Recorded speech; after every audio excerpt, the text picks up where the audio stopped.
welcome back to another episode of Tech Sheck, where we continue to delve into things startup in nature in Pakistan and sometimes outside of Pakistan.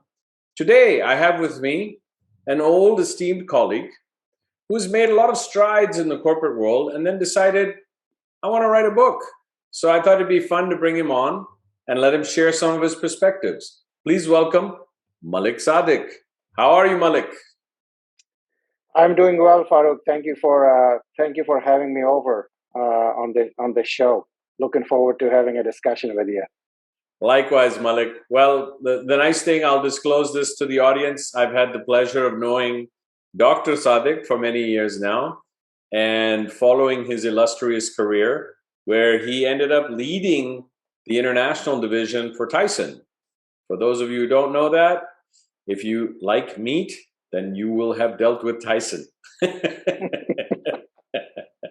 But with that, I don't want to steal your thunder. So Malik, let's jump right in. Tell us a little bit about you.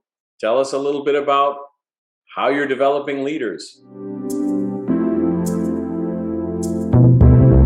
Yeah, again, thank you, Farooq. So I'm originally from Karachi, Pakistan. I came to US in '86, went to school, and did get a PhD from University of Arkansas in engineering. So after that, I actually taught for a semester and felt like I was reading 2 or 3 books and teaching one. And I would have been one of those instructors that those kids would have hated, right? Everybody remembers a teacher that they always hated. So I did not have any war stories. And I thought, hey, I'm going to go in the real world, get some experience, and eventually come back and teach. I do teach a little bit for the last 4 or 5 years, maybe a class or two at University of Arkansas in a strategy or pricing or teamwork, globalization, that sort of thing.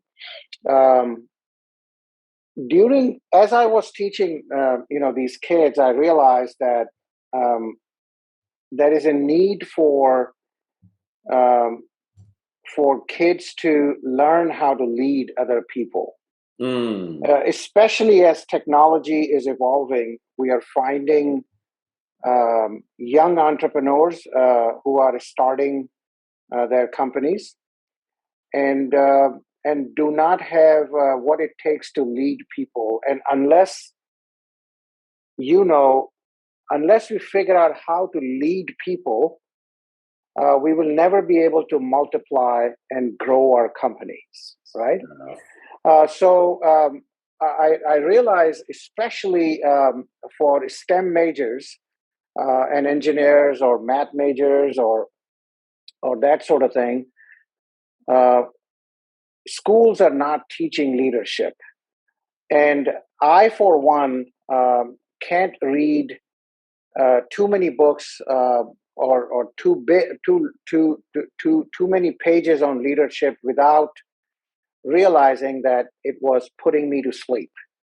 So I came up, so I wrote a very thin book actually, and what I did was I sort of process mapped. Being an engineer, I created a process map. We are linear thinkers as engineers.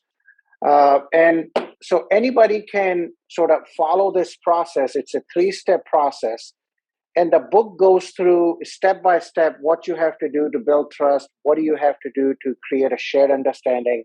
How do you create owners so you don't have to, you don't have to keep following up with people. And they're sort of doing what they are supposed to be doing on their own. Yeah. That's the reason I wrote the book. Globalization has necessitated it that we lead people in a way where we create owners, because you can't be in every market in every country as you grow, and especially as you grow globally, right? So that's the reason for the book. No, that's fantastic. That's great, inspiring to see that a lot of your life's work is now being fed into a vehicle that can help others. And as you know, what we're trying to do here at Tech Sheck obviously is highlight Pakistanis in Pakistan, within the ecosystem, and then folks like yourself who are creating those support vehicles. So that leads to my next question. So we now have the motivation for the book and what you're trying to achieve with it. What are some practical utilizations over the years of what you put in the book? Do you have any examples you can share? So Farooq, I was fortunate that as soon as I graduated from school, I I had leadership roles. So my first team was only comprised of 5 people, and these 5 people were 5 mechanics in Texarkana, Texas. So if you know anything about Texarkana, Texas, in um, Yeah. in 1994, Yeah. it was whites, blacks, and me, right, in Texarkana. So you had these 5 mechanics, Yeah. and they were thinking, who died made this guy in charge for us, right? And really, they knew so much more about fixing equipment and I was working at a pharmaceutical company, um, but then I had the textbook knowledge of how to run a maintenance program, or preventive maintenance, reliability, so on and so forth. So the first thing I did was I said, okay, I'm not going to teach these guys anything new. And even if I could teach these guys, I'm not going to try to teach it. Right. Mhm. So the first thing I did was, how do I build trust? How do I get these people to trust me, to like me, to spend time with me, which required me to spend time with them? And that's all I did. I just got to know them, got to know their families, and built that first thing, in the process, building trust, create trust. So that's what I did, um, the first few days, first few weeks. Got to know him at a personal level, right? Once Got that trust was developed, obviously maintenance of equipment and uptime of our factories was critical. And it. then we Mhm. got into preventive maintenance, reliabilities, and whatnot, and create that shared understanding. And then these guys were absolutely phenomenal guys, right? They took full ownership, and they knew what had to be done, and they just went on and did it themselves. Every job I've had since then, um, I have done, I have followed the same formula. How do I build trust? And this is not just in a work environment, with your friends, amongst your families, right? The same principle applies with your kids. Um, Even with kids, you obviously, as parents, you already have trust, but then you have to create a shared understanding of what needs to be accomplished, right? Why are we doing it? How is it going to be done? And then you let the kids do it, right? You let them make little mistakes. If you have to, you stop them from making big mistakes. Same thing applies in corporate America. Same thing applies in leadership. And that's the formula I've been following, and that's what I've sort of put it in the book, step by step, with checklists. Do these 5 things, do these 7 things. Here's a checklist, and it has worked for me. I've led people from 5 to 10,000, as you said. Leading international for Tyson in 6 or 7 markets, thousands of people, and you can't be there, right? You just got to create owners and the next level of leadership to kind of step up and do that thing. Interesting. Now, I think that there's some relevance in all of this too, given what we're trying to do here at Tech Check, especially in terms of Pakistan and you being of Pakistani origin. So my next question revolves more around, you had the privilege of working in some really substantive markets like China and India. Mhm. What are some of the challenges you faced? Maybe evolving what you learned here in the US and applying that in those markets, because I think that's something that would be relevant also in terms of Pakistan.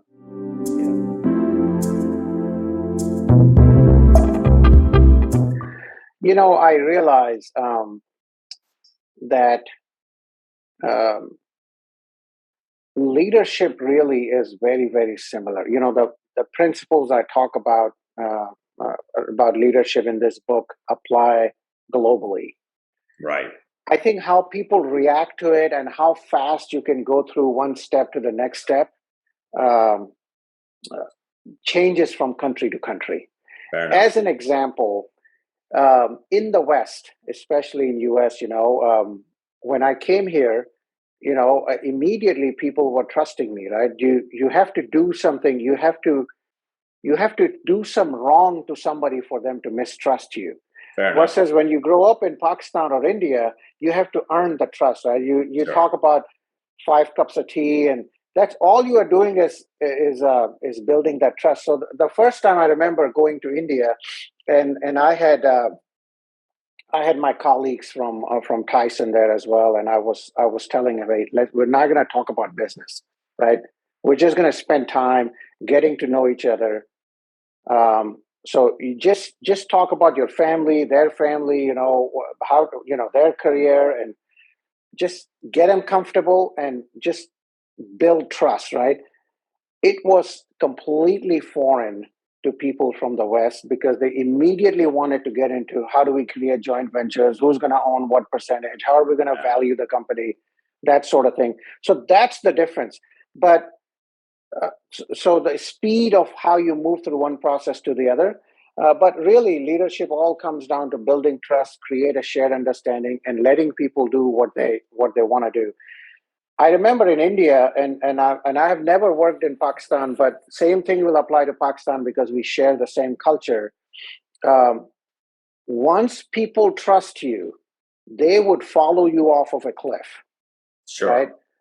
And just the amazing talent we have in our countries, in Pakistan and India and in Asia, it's incredible how you can create a following of people that it will make your hair stand on your on in your forearm, um, of how people, once they trust you, they're going to just follow you, and then then you just tell them, hey, here's what we need to accomplish. And this thing really applies in startups. It applies, I know this show is more about startups and young companies, and it applies in corporate America as well. Yeah. um, No, that's yeah. fantastic. No, it's good advice, and I think part of the reason why I also wanted you to be involved here is I want especially our startups in Pakistan. We've had the fortune of actually working with some of them and trying to help them either develop an HR strategy or understand better how to engage with the West. So we want to keep providing resources that help them grow and flourish outside of their native environment. So I think this has Yeah. been a great Yeah. opportunity to introduce you into that environment. And Yeah. as you know, Malik, with Tech Sheck, we try to keep it pretty short and tight. So my last question, besides buying and reading the book, what can we do to support you and your mission?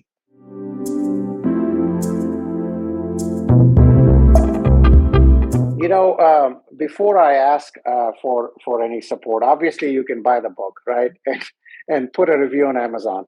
Sure. But I would also like to make an offer to your viewers that please share my phone number, share my email.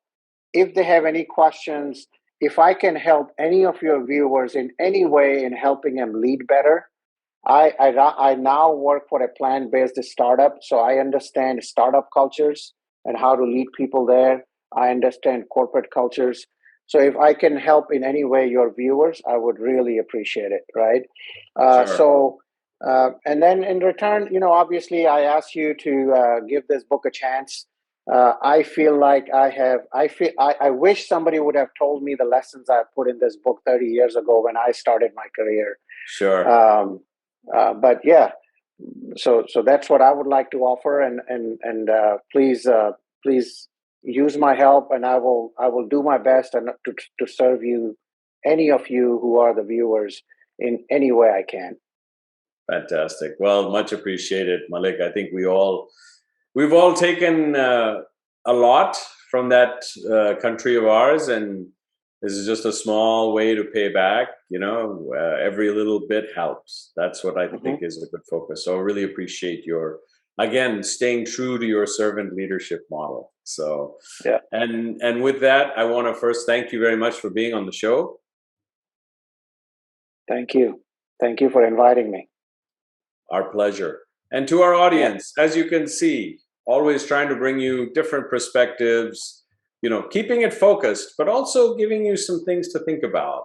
And I felt like Malik would be a great addition to the show. Want to thank him for being here.